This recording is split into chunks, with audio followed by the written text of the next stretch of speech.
కృష్ణుణ్ణి రకరకాల వ్యక్తులు రకరకాలుగా చూశారు, అర్థం చేసుకున్నారు, అనుభూతి చెందారు.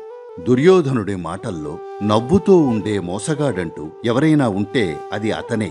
తినగలడు, తాగ్గలడు, పాడగలడు, నృత్యం చేయగలడు, యుద్ధం చేయగలడు, ముసలమ్మలతో కబుర్లు చెప్పగలడు, చిన్నపిల్లలతో ఆడగలడు.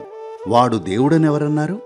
రాధ, కృష్ణుడు నాతోనే ఉన్నాడు, ఎల్లప్పుడూ నాతోనే ఉంటాడు, అతను ఎక్కడ ఉన్నా ఎవరితో ఉన్నా సరే నాతోనే ఉంటాడు అంటుంది.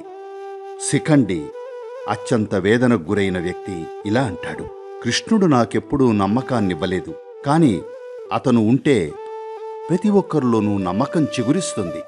కృష్ణ అని పిలువబడే చైతన్యాన్ని మనం అనుభూతి చెందాలంటే మనకు లీల అవసరం. లీల అంటే ఉల్లాసభరితమైన మార్గం అని. చాలామంది వారి జీవితంలో చాలా లోతైన పార్శ్వాలను కోల్పోతున్నారు. దానికి కారణం ఉల్లాసభరితంగా ఎలా ఉండాలో వారికి తెలియకపోవడం వల్లనే. మీరు ఉల్లాసభరితంగా ఉండాలనుకుంటే మీకు హృదయం నిండా ప్రేమ, ఆనందభరితమైన మనస్సు, ఇంకా చురుకైన శరీరం కావాలి. లేకపోతే లీల లేనట్టే.